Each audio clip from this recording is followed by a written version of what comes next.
हमारे पास एक सेट था M, जिसमें n बाई n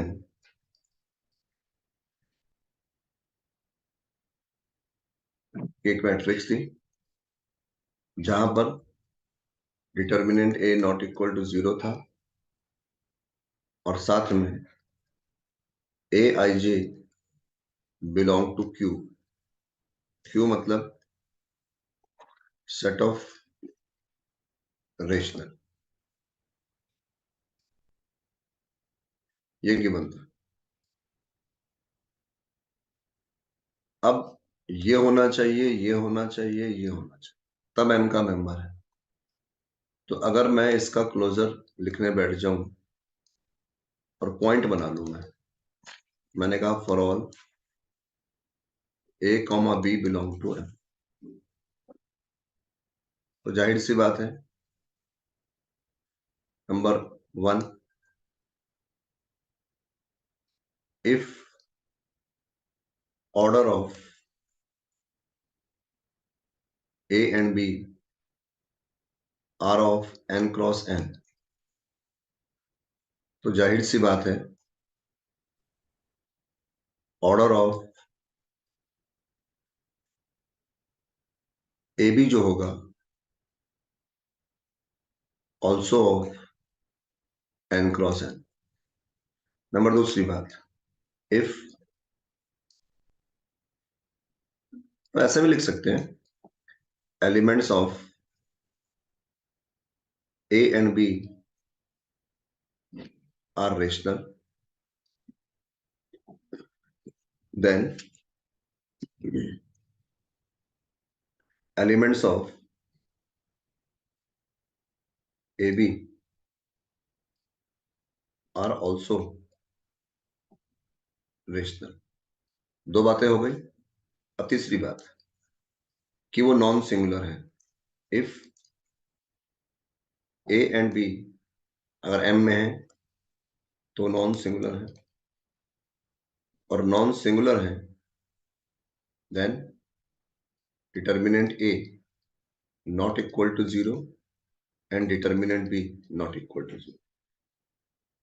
ऐसा अगर है तो डिटर्मिनेंट A भी चेक किया जाएगा, जो कि दोनों के अलग अलग डिटर्मिनेंट के बराबर है, और दोनों अगर नॉट इक्वल टू 0 है तो उसका ए बी का जो डिटर्मिनेंट है वो भी नॉट इक्वल टू 0 होगा। सो ए बी इज ऑल्सो, इससे बढ़िया तरीका मेरे ख्याल से क्लोजर को इसमें दिखाने का नहीं है। फाइनली हेंस हम ये कह सकते हैं कि अगर ए और बी M में है, कोई भी दो मैट्रिक्स, तो उनका मल्टीप्लाई भी M में होगा, और M जो होगा वो अपने आप में क्लोज्ड होगा विद रेस्पेक्ट टू किसके, मल्टीप्लीकेशन। क्लियर हो रही है मेरी बात?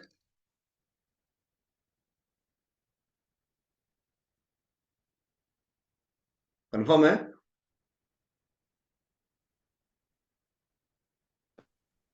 जी सर। Yes sir. देखिए क्लोजर हमने नोट्स में भी ऐसा नहीं लिखा है। हमने देखो होता क्या है किताबों में या नोट्स में कैसा लिखा है, एक पूरा छापा सा पड़ा हुआ है। छापे से मतलब मेरा है कि आपने उसे लिखना शुरू किया और लिख के पूरा पैराग्राफ सा बना दिया। आप इसे, चलो अगर आपको लगता है कि नहीं यार मेरे बस का नहीं है ऐसा, तो आपको पहले समझ होनी चाहिए कि भाई इस सेट में क्या क्या चाहिए। उसने कहा हर सेट का जो मैट्रिक्स है वो n बाई n का है। तो आपने जब दो मैट्रिक्स लिए हैं, हर एक का ऑर्डर अगर n बाई n है, तो आपको पता है कि a इंटू बी जो होगा, अगर n बाई n को n बाई n से मल्टीप्लाई करेंगे तो मैट्रिक्स जो भी आएगी, लेकिन ऑर्डर उसका n बाई n ही होगा। ये सर्वथा सत्य है। फिर दूसरी बात, एलिमेंट अंदर जो है वो रियल है या रेशनल है, तो मल्टीप्लाई करने पर रेशनल ही आएगा। ये भी ठीक है जी बात। तीसरी चीज जो सबसे जरूरी है कि नॉन सिंगुलर होना चाहिए। What is the meaning of non singular, ये पता होना चाहिए। A non-singular matrix means determinant of that matrix not equal to 0 means inverse possible, invertible matrix होगा वो। तो जो नॉन सिंगुलर होता है उसकी ये शर्त होती है सर, इनवर्स पॉसिबल होता है। ए इनवर्स बराबर एडजॉइंट ए बटे डिटर्मिनेंट ए, आपने निकाला है 12th में। और determinant A not equal to 0 जब होगा तभी एडजॉइंट ए बटे निकल सकता है। तो इस जगह पर ये बात लिखी और हमने जो ए बी है अपना उसको भी हमने कहा भाई चलो हम ए बी को भी ले आते हैं, चेक कर लेते हैं। हमने पाया कि अगर डिटर्मिनेंट ए बी जो है उसको ऐसा लिखेंगे तो ये भी नॉट इक्वल टू 0, ये भी नॉट इक्वल टू 0, मतलब जो भी वैल्यू आएगी ये कन्फर्म। यही बातें हैं, कुछ भी नंबर सामने से नहीं दिखता। जैसे कहते हैं ना, बड़े बड़े संत महात्मा बैठे होते हैं और वो भगवान के बारे में और ब्रह्मांड के बारे में बातें करते हैं, आपको दिख ही नहीं रहा कुछ भी। मेन क्या है? एक्सप्लेनेशन। हम उस चीज को एक्सप्लेन कर रहे हैं कि ए क्या होगा पता नहीं, बी क्या होगा पता नहीं, लेकिन इतना पता है कि नॉट इक्वल टू 0 है तो मल्टीप्लाई करने पर not equal to 0। A B is also non singular. तो ए बी जो है वो तीनों बातों को होल्ड कर रहा है, एन बाई एन का है, सारे एलिमेंट रेशनल है और यहां पर वो नॉन सिंगुलर है। इसका मतलब ए बी एम में लाई करेगा, इसका मतलब M is close with respect to multiplication. समझता हूं मैं, बात समझ में आ रही होगी आप।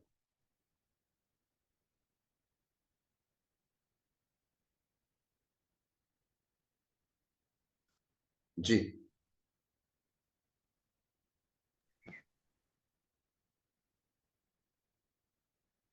अब हम आते हैं एसोसिएटिव पर। तो देखो, अब स्पीड आपकी बन जानी चाहिए। मल्टीप्लाई या एडिशन अगर है, मल्टीप्लाई और एडिशन, तो बड़ा अच्छा तरीका है। आप यहां लिखें वी नो दैट मल्टीप्लिकेशन, अगर एडिशन होता तो addition, multiplication of matrices always holds the associative law. तो वह हमारा सेट भी तो मैट्रिसेस का ही है और ऑपरेशन भी मल्टीप्लाई है। So M hold the associative law, that's all, खत्म।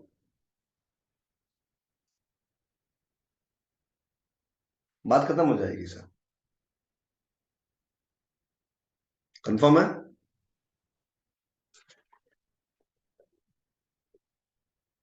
जी sir.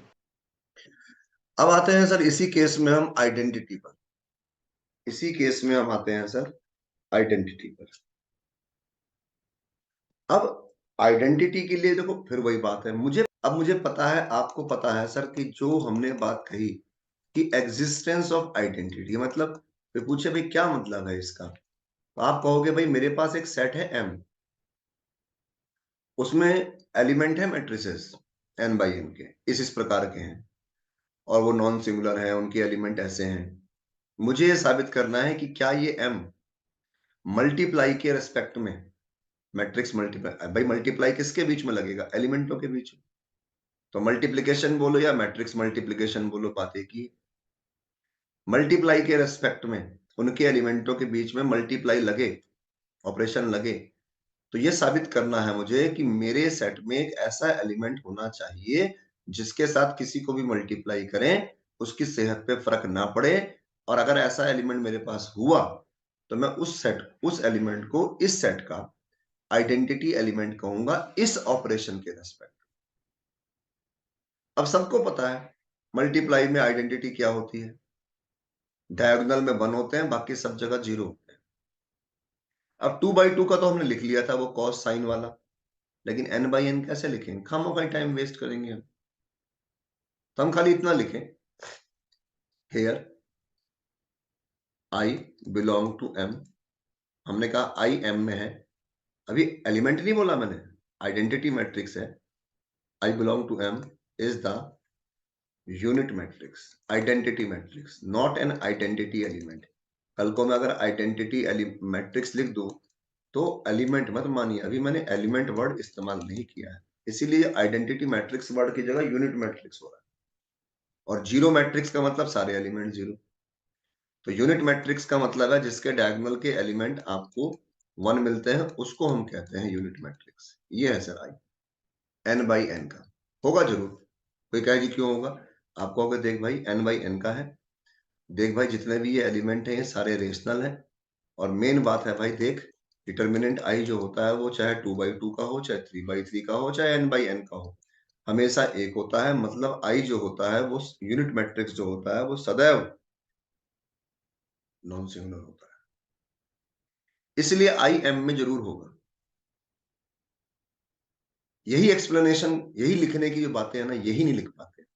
So for all a belong to m, then there exist I belong to m such that a into I या I into a is equal to a, और हम कह सकते हैं so I unit matrix, I unit matrix is unit matrix is the identity element in m with respect to multiplication.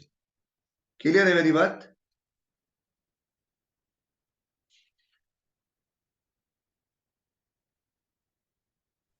Yes sir. Okay, इसका inverse पे ध्यान दीजिएगा। है तो आसान, मैंने कहा ना है सब कुछ आसान। आप मुझसे पूछो, सही बताऊं, मैं अपनी ईमानदारी से बता रहा हूं आपको, कहीं आप मुझे कोई बोलने में संकोच नहीं है। आप मुझे कोई चीज लिखी भी दिखा दो तो मैं शायद उसे बहुत अच्छा एक्सप्लेन कर दूं, या मैंने कोई पढ़ा रखी है या पढ़ी हुई है या लेटेस्ट है तो मैं उसे भी समझा दूंगा। लेकिन कोई ऐसी चीज जो मेरे टच में नहीं है, मैंने देखी नहीं है, सामने दिख नहीं रही है, तो हो सकता है मैं उतना बढ़िया ना समझा पाऊं। प्रैक्टिस, तो मुझे कोई संकोच नहीं है, उसमें कोई दिक्कत भी नहीं है। मैं करेक्ट कर सकता हूं अपने आप को, लेकिन आप में से कई ऐसे होंगे जो देखने के बाद भी करेक्ट नहीं कर पाएंगे। मतलब कहने का मतलब देखने के बाद भी नहीं समझ पाएंगे। इसका मतलब है आप में और मुझ में इतना ही अंतर है, और ये बहुत बड़ा अंतर है प्रैक्टिस का, समय का, अभ्यास का। और आपको उतना समय नहीं है, आप मेरी उम्र में आएंगे तो ऑब्वियसली बात है, हो ही जाएगा। लेकिन जब एग्जिस्टेंस ऑफ इनवर्स इसका लिखने बैठे हैं तो समस्या क्या है कि एलिमेंट तो कुछ दिख नहीं रहे हमें, n/n का है। तो किस तरह से उसने बात करी, देखो यहां पर उसने कहा अगर a बिलोंग करता है m में, और हमें पता है कि डिटर्मिनेंट a जो है वो नॉट इक्वल टू 0 है, इसका मतलब ये है सर कि a जो होगा वो इनवर्टिबल होगा। आप इस वर्ड को समझिएगा, इनवर्टिबल। जो डिटर्मिनेंट किसी मैट्रिक्स, और कोई स्क्वायर मैट्रिक्स, पहली बार डिटर्मिनेंट निकलता है स्क्वायर मैट्रिक्स का है। कोई मैट्रिक्स है, उसका डिटर्मिनेंट अगर नॉट इक्वल टू 0 है तो उसका इनवर्स पॉसिबल है। इसका मतलब है ए इनवर्स एग्जिस्ट, और इनवर्स जो होता है वो आपको पता है सर, वो एग्जिस्ट करेगा। और एग्जिस्ट करेगा वो भी m में करेगा। क्यों करेगा सर? अगर a n/n का है तो इनवर्स भी n/n का होगा। अगर a के एलिमेंट रेशनल है तो इनवर्स के एलिमेंट भी रेशनल होंगे। और अगर a का डिटर्मिनेंट नॉट इक्वल टू 0 है तो इनवर्स का डिटर्मिनेंट भी नॉट इक्वल टू 0 है। कोई कहे जी क्यों? क्योंकि इनवर्स का इनवर्स a के बराबर होगा। तो बस इतनी सी बात लिखनी है। और इनवर्स इज पॉसिबल, मतलब each element have their inverse in m, hence m is a group with respect to matrix multiplication. लेकिन इस सवाल में एक बहुत बढ़िया चीज नीचे लिखी है मैंने स्टार करके। मान लो अगर इस क्वेश्चन में मैं कह दूं कि m, अब देखो ये पेपर में घुमा दो, अगर मान लो मैं क्वेश्चन दे दूं 2.5 नंबर का, आप पता लगा पूरा क्वेश्चन करके आ गए। मैंने कहा भाई a लाई करता है इसमें n/n का, और determinant a not equal to 0 है, और साथ में मैं कह दूं कि aij जो है इस बार रेशनल ना होकर मैंने दे दिए इंटीजर। ध्यान देना, इंटीजर। तो भाई साहब ये ग्रुप नहीं होगा। एग्जांपल देता हूं आपको। मान लीजिए मैंने एक मैट्रिक्स ले ली 1 2 3 4, m में लाई करती है। इसका डिटर्मिनेंट निकालूंगा ना मैं तो -2 आएगा। देख लो 2/2, सॉरी 2/2 का ले लेता हूं। देखो 2/2 का है, सारे एलिमेंट इंटीजर हैं। अब कोई कहे जी क्यों नहीं लाई करेगा, देखो इसका इनवर्स निकालो। 2/2 का इनवर्स का फॉर्मूला अगर आपको याद हो, नहीं याद है तो मैं लिख देता हूँ। ये होता है फॉर्मूला 1/AD-BC, और मैट्रिक्स में D की जगह A की जगह D, B की जगह -B और C की जगह -C। ये परमानेंट फॉर्मूला है 2/2 का। लेकिन तो इसके बेस पर अगर निकालने बैठे तो ये -2, ये आ जाएगा 4 1 -2 -3, ये आ जाएगा सर -2, ये आ जाएगा सर आपके लिए 1, ये आ जाएगा 3/2 और ये आ जाएगा -1। ये आ गया सर इनवर्स। लेकिन ये एम में लाई नहीं कर रहा है, बताओ क्यों नहीं कर रहा है?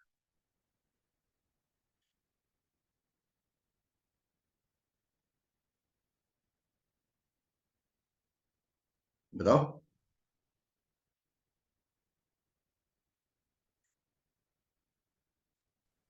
हाँ सर इसलिए इंटीजर है। हाँ, ये दोनों इंटीजर नहीं है, मतलब इसका इनवर्स यही होगा, लेकिन इस सेट में मौजूद नहीं है। ये ध्यान रखो इस बात को। इनवर्स होना चाहिए सेट से बाहर नहीं, सेट के अंदर, तभी तो कहेंगे existence of inverse in M.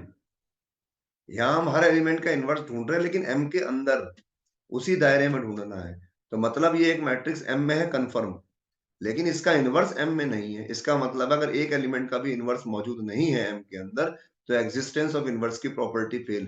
तो मतलब ये न्यूमेरिकल में अगर एलिमेंट रेशनल है तब तो ये आपको ग्रुप देगा, लेकिन अगर यही क्वेश्चन हल्का सा घुमा दिया जाए, रेशनल की जगह एलिमेंट को इंटीजर लिख दे और लिख दू सो दैट की जगह चेक, तो हो सकता है आप में से हर कोई इसे प्रूफ करके आ जाए।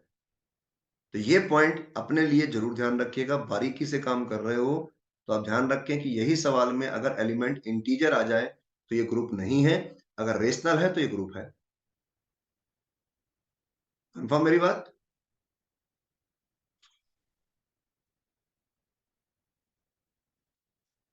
Yes sir. और ये कॉम्यूटेटिव इन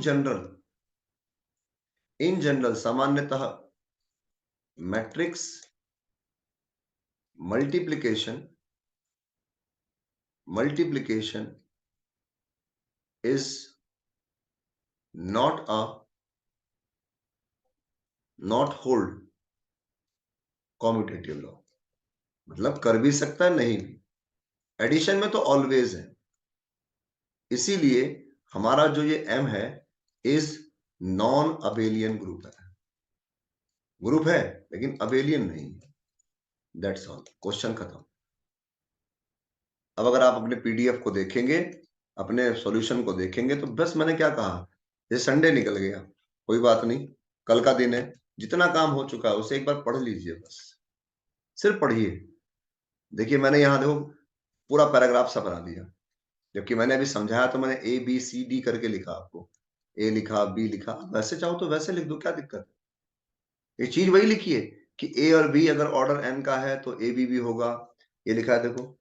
अगर ये दोनों नॉन सिंगुलर है तो ए बी भी होगा, अगर इसके एलिमेंट रेशनल है तो ए बी के भी होंगे। यहाँ सब मिक्स करके लिखा है, और वहां मैंने आपको हेडिंग में ABC करके लिखा। और जो मैं बात कह रहा हूँ इंटीजर वाली बात, वो देखो नीचे एग्जाम्पल दिया है, एग्जाम्पल इसमें चेंज कर दिया हमने, 1 2 3 2, हमने 1 2 3 4 किया था। और देख सकते हो कि एलिमेंट तो लाई कर रहा है एम में, लेकिन जो इसका इनवर्स होना चाहिए वो एम के अंदर मौजूद नहीं है। इसका मतलब है ये एग्जिस्टेंस ऑफ इनवर्स की प्रॉपर्टी मल्टीप्लिकेशन के रेस्पेक्ट में होल्ड नहीं करेगा, इसका मतलब ये ग्रुप नहीं होगा। हाँ, मोनोइड होगा, आइडेंटिटी होगी, एसोसिएटिव होगा, क्लोजर होगा। कंफर्म?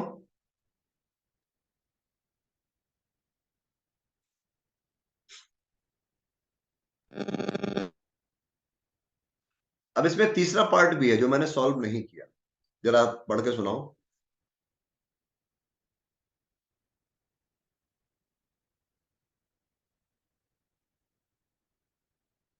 क्वेश्चन नंबर 8 का सी पार्ट, ये होमवर्क में है आपके लिए, मैंने सॉल्व नहीं किया, आपने करना।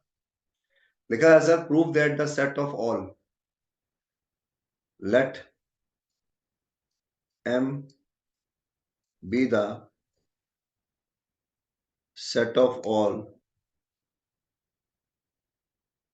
M cross N. नोटिस करना, एम क्रॉस एन, स्क्वायर नहीं है, अब नॉन स्क्वायर लिखा है, M cross N matrices having their elements, हमने इंटीजर लिखा है, आप रेशनल ले लो, इसमें इंटीजर चलेगा, एडिशन में, मल्टीप्लिकेशन में नहीं, integers is an infinite abelian group, ये प्रूफ करना है विद रेस्पेक्ट टू एडिशन। तो हमने लिखा m बराबर, नोटिस करना, a बराबर, उसमें मैट्रिसेस हैं, m बाई n कितना है हमें नहीं पता, 2/3 हो सकता है, 3/2 हो सकता है। और दूसरी बात, a i j belong to i, i is a set of integer. बस सिर्फ दो ही विशेषताएं हैं, पहले वाले सवाल में नॉन सिंगुलर जैसी बातें थी, इसमें ऐसा कुछ नहीं। कंफर्म है?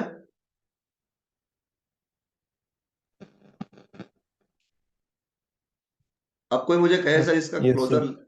इसका क्लोजर लिखना है, तो मैं कहूंगा इफ फॉर ऑल a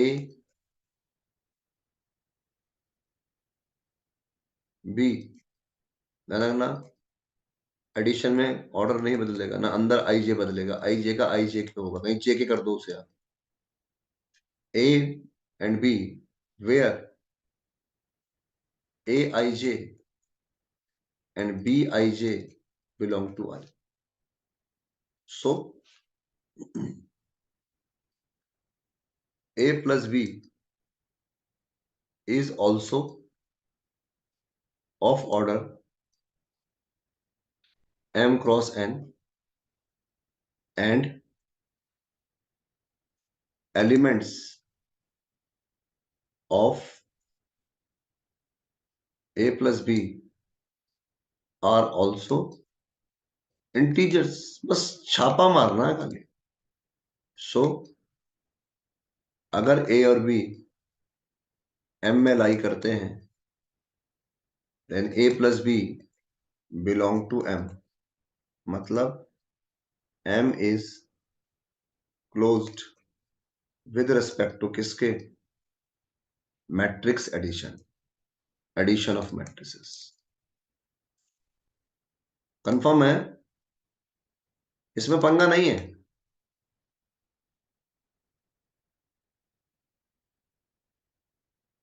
मैंने छोड़ रखा है इसीलिए, नहीं आसान भी नहीं होता कई बार हमसे। इसी प्रकार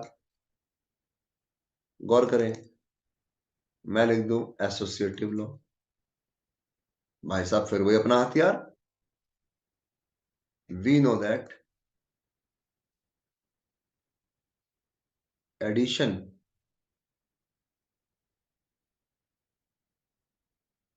ऑफ मैट्रिसेस, ऑर्डर कुछ भी हो, भाई एडिशन हो रहा है तो भाई एडिशन के नियम का पालन करेगा, और एडिशन का नियम ये होता है कि दोनों के ऑर्डर सेम होने चाहिए। जो भी मैट्रिक्स लेंगे एक ही सेट की लेंगे, और एक ही सेट के जो एलिमेंट है उनका ऑर्डर सबका सेम ही होगा। यहां पर इतना दिमाग लगाने की जरूरत नहीं पड़ेगी, बट ये लिखना है we know that addition of matrices always holds the associative law। तो बस सर, hence m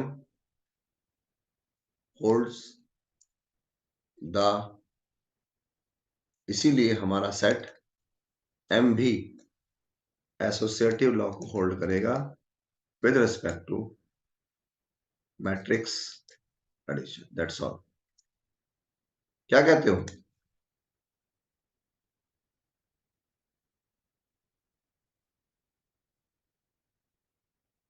कर पाएंगे? Yes sir. Yes sir. अब ध्यान देना sir, existence of identity addition में है सर काम, तो बहुत ध्यान देना है। आपने कहा for all a belong to m, then there exist, अंग्रेजी में लिखना, मैं सिंबल बना रहा हूं, there exist an element o, यहां लिखा हमने नल मैट्रिक्स, अच्छा रहेगा जीरो मैट्रिक्स की जगह आप null matrix, null matrix belong to m। कोई कहे जी नल मैट्रिक्स क्यों होगी? अरे भाई नल मैट्रिक्स का मतलब है सारे एलिमेंट उसके जीरो, m बाई n। अब देखो एलिमेंट जो होते हैं जीरो वो इंटीजर होते हैं, रेशनल भी होते हैं, तो यहाँ पर प्रॉब्लम नहीं है, बस जीरो ही आना चाहिए, यहाँ आई नहीं आएगा। सच दैट क्या लिखोगे? m plus zero, zero plus m is equal to m, sorry, so zero means null matrix of order m cross n is the, भाई साहब सवाल अगर ना लिखा हो ना आंसर, तो लिखने की हिम्मत नहीं होती पेपर में। इसलिए कह रहा हूं ये डर यही दूर कर लो। जो अगर हाथ चल पड़ा तो कुछ ना कुछ तो लिख ही दोगे, और हाथ अगर रुक गया तो मालूम नहीं पड़ेगा सीमेंट अंबुजा कैसे लगा दिया हाथों पे, हिलेगा ही नहीं हाथ, क्योंकि हर बार लगता है क्या लिखूं, नंबर काटेगा नंबर देगा, क्योंकि जब जिस तक कभी लिखा ही ना हो तो कैसे करेगा? मैं क्यों लिखता हूं? बोल के भी मेरा काम चल सकता है। मैं चाहता हूं कि मेरी प्रैक्टिस खराब ना हो। Zero is the, zero of order n by n is the identity element in m with respect to matrix addition। इसका इनवर्स उसके इनवर्स की तरह नहीं है। अगर आप चाहोगे तो एग्जिस्टेंस ऑफ इनवर्स, आपको पता है प्लस है तो माइनस होना चाहिए, पंगा कुछ भी नहीं है। आपने कहा if a belong to m, अब ए के अंदर सारे एलिमेंट पॉजिटिव होंगे ऐसा नहीं कहा मैंने, हो सकता है ए के अंदर element one minus two three minus four हो, तो माइनस ए में क्या होंगे? Minus one two minus three and four होंगे, दोनों को जोड़ेंगे तो जीरो आ जाएगा। सब इंटीजर है, सबका ऑर्डर सेम है, तो अगर ए एम में लाई करता है देन देयर एग्जिस्ट, तो उस सेट में कहीं ना कहीं उसका नेगेटिव जरूर लाई करेगा, ऑर्डर वही होगा, एलिमेंट में जो होंगे उसके वो इंटीजर होंगे, बस प्लस की जगह माइनस होगा, माइनस की जगह प्लस होगा, होगा जरूर, पर लिखना है बस खाली उस चीज को, such that A minus A is equal to zero और माइनस ए प्लस ए, इस तरह से लिखना। और फाइनली मैं और आप कह सकते हैं, बस ये लाइन लिख दो, each elements have their inverse in m with respect to addition। जितना आप लिख सकते हो लिख कर दिखाओ सर,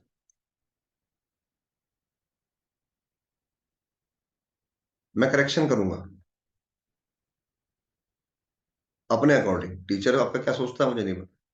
फाइनली ये ग्रुप हो गया, लेकिन इसने कहा था अबेलियन, तो आप कहां जाओगे इसको लेकर अब?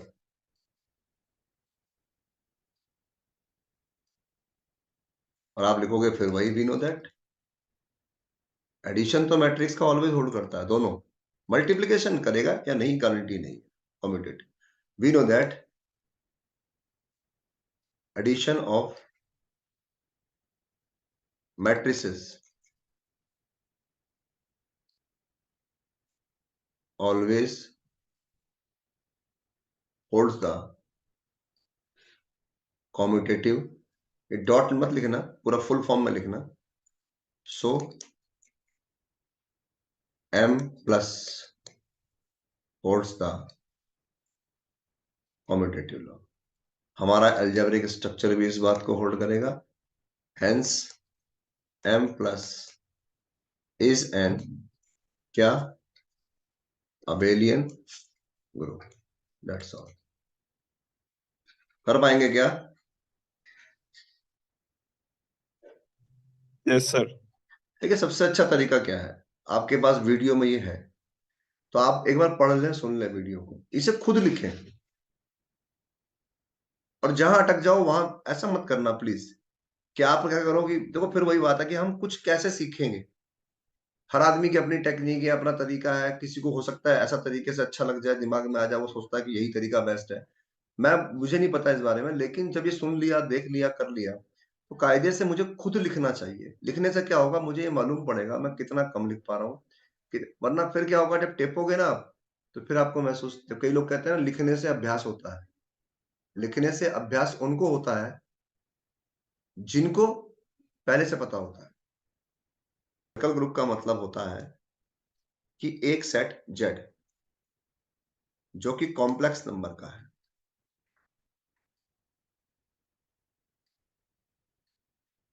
मीन्स ए प्लस आई बी या एक्स प्लस आई वाई। नंबर एक, वेयर, जहां पर उनका जो मॉड है, अब कॉम्प्लेक्स नंबर का मॉड आप सबको पता होगा, रियल पार्ट का स्क्वायर, इमेजनरी पार्ट का स्क्वायर का अंडर रूट, वो वन है। देख रहे हैं? और आज की डेट में ए स्क्वायर प्लस बी स्क्वायर बराबर वन आ गया। तो याद करो, अगर आप, इसका नाम क्यों पड़ा यूनिट सर्कल, मैं उसकी जिक्र करने जा रहा हूं, आप ध्यान देना। इसका नाम इसकी शकल की वजह से पड़ा। जैसे आप मेरी शकल देख के कह सकते हो कि बुड्ढा है, गंजा है, कई सारी बातें कह सकते हो जो आपको अच्छा लगे। आपने लगा कि यार ये इसमें कमी है या विशेषता है, उस नाम से आप मुझे बुलाना शुरू कर दो। तो आज की डेट में इसकी शकल देखो, ये सर्जिस सर्कल है जिसका सेंटर 0 0 है, और रेडियस जो है वो वन है। इसीलिए इसका नाम वन, वन वन मतलब यूनिट, इसीलिए इसका नाम जो है ना, उसने क्या रख दिया,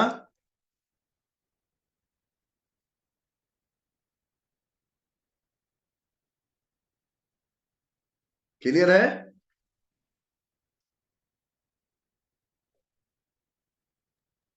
यस सर। बस।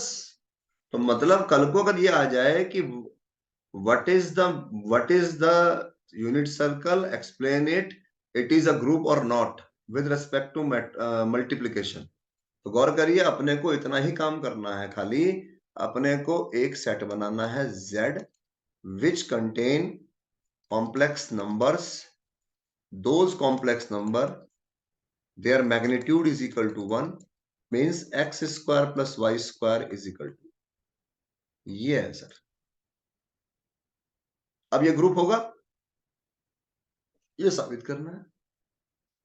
तो सर जी बड़ा आसान काम है, आगे तो बिल्कुल हलवा है। आप कहोगे if for all z1 comma z2 belong to z, where mod z1 भी वन होगा, मॉड z2 भी वन होगा। और भाई साहब मॉड्यूलस डिटर्मिनेंट नहीं है कि आप इसे डिटर्मिनेंट बोलना शुरू कर दो, ये मॉड्यूलस है, ये भी वन होगा। सो Z1 Z2 जो है वो भी Z में लाई करेगा। इसका मतलब Z is closed with respect to किसके, मल्टीप्लीकेशन। चाहो तो सी कर दो इसे आप, अगर आपको लगता है कि यार Z अजीब लग रहा है तो सी कर दो।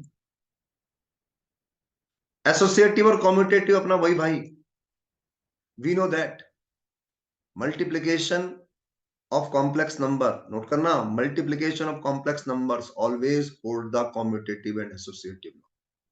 हो गए तीन प्रॉपर्टी, बची दो, आइडेंटिटी और इनवर्स। अपने को पता है कि वन ही आइडेंटिटी होगी, लेकिन वही पगड़ी वाली बात,